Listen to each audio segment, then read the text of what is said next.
This has been a great inspiration, Midnight Madness, for my festival. I first came here, I guess, about 10 years ago and just fell in love with these movies. And thought, wouldn't it be great to do something before Halloween that was also thrilling, dark, and freaky? So we run in October, just the week before Halloween, and you can get all the information on our little freaky festival at torontoafterdark.com. Hey everybody, Matthew Price back here from MAMO. Tonight for the Substream, I'm here at Midnight Madness. It's day 10, it's night 10. We're all a little burned out. It's 100% of the festival done now after tonight. I know that this year has been a little different, but it's felt more like a festival for us and more like a Midnight Madness that real fans could come out and enjoy. I know that the crowds have been really positive, overwhelmingly positive about these films, more so than in previous years. Even the ones that I haven't managed to get to, I've heard good stuff. I'm looking forward to ending this thing with a bang. Kill List, from everything I have heard, is going to unscrew the top of my head, scramble up my brains, and then push me out onto the street. Yeah, I love Midnight Madness in the fact that it's just like a whole different animal than anything else at the festival. Tonight, well, I'm expecting the same type of wild crowd that you only get at Midnight Madness, you know. I've seen pretty much all of them this year except for the first three. Okay. So I kind of went into it blind, just bought the ticket package and just kind of not read about the films and jumped into them and dived in. It started out the gate strong with The Raid. I don't think I've seen a movie with that much action in Midnight Madness in a long time. There was some good scares in You're Next and lightened up a little bit with Livid and Sleepless Nights. I'd say it was a pretty good year overall. You've come for a bunch of years, right? Yes. So how do you think this compared to like other years? I thought it was a very strong lineup. I thought there were a lot of first time either actors or directors, or like not as like star-studded like last year where there were like more red carpets, but I appreciated that because there's more exposure to people who, like, to directors who you would not normally see, whose work you wouldn't normally have access to. In the summer, I really set a high bar for myself, and I'm beating myself up over these films. I'm like, people gonna like this one? Or is this gonna like click as much? But I know now that I actually like it when there is kind of a bit of a divide between the audiences. I'm not out to win everyone over. I actually like it when people come out like, okay, not everyone was crazy about Livid, but people came out and talked about it. The response has been extremely well for films and directors and actors that no one knew about. One thing I noticed of it this year as opposed to previous years is it was less star-driven, less headline-grabby, but more solid movies. It depends on what the year is. This year there haven't been a lot of genre films which have kind of known stars in them. I mean, last year we showed Super, which everyone like paid off really well, and hey, we've got Ellen Page, we've got Liv Tyler. How did that happen? Look, if we can get a kid here who's all gaga about Megan Fox, he's in the lineup, and then someone tells him, like, oh no, you got to see this film from Korea. What, you don't know Takeshi Miike? Right. That's my mission usually when I have that one-star anchor film, is to shine light onto the rest of the program. If you have 5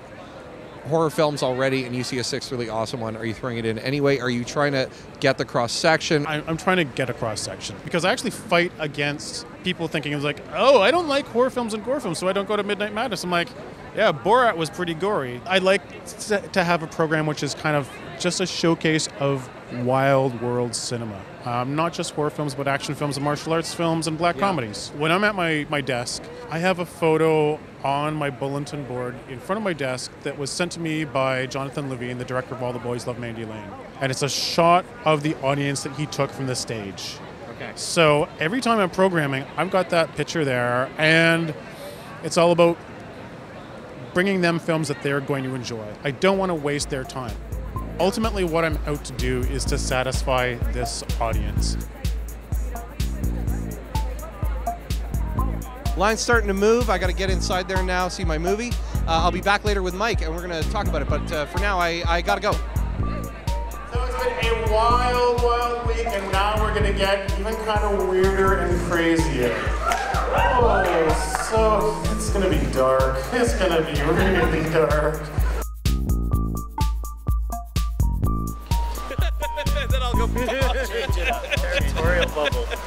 So night 10, it's all over. We went out on some kind of maybe blast, maybe something certainly provocative. Ben Wheatley's follow-up to Down Terrace, which I know you really like, which is a movie called A Kill List, which to me is as if someone made a slightly crappy British social realist version of a really good mixture of Wicker Man and Dan Aykroyd's film remake version of the Dragnet series, which is a What were you getting? That's a good.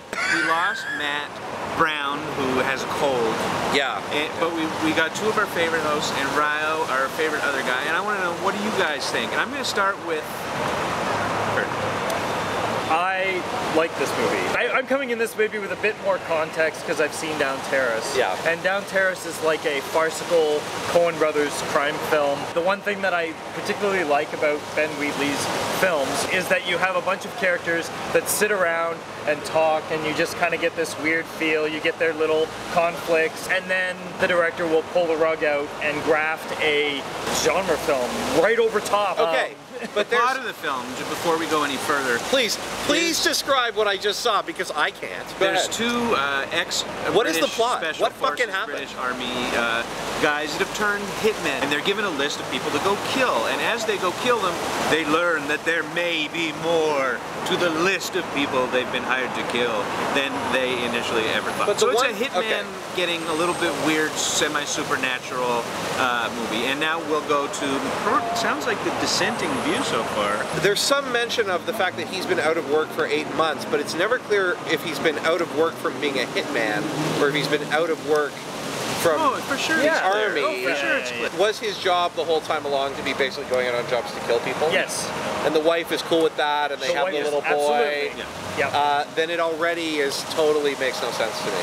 That's a stupid idea for a movie. Really stupid. The other thing the movie makes clear is that he's a complete psychopath, right? Yeah. As soon as you establish that the characters that I'm following are psychopathic maniacs, there can't be any tension because I stopped caring what happened to them. I was super fucking tense for the last half an hour of that movie. Yeah, I was bored stiff. I loved that movie. It's one of the best 3 or 4 movies I've seen at the festival. It was certainly the best Midnight Madness movie I've seen.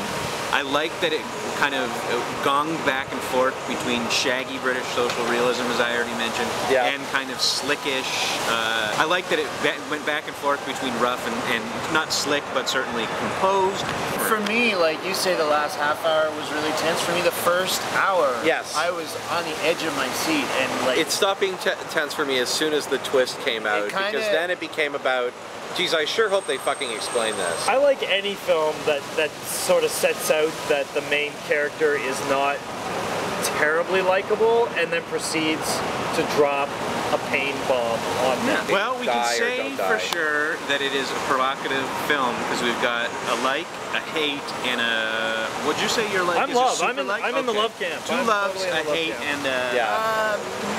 Mostly like. Thanks for watching. It's been fun. Thanks for having us. Guest host. Thanks for having us, indeed. Thanks to Colin for making another Midnight Madness. Yeah, thanks, Colin. I already thanked him once. Oh, I take it back, Colin. Forget it, Colin.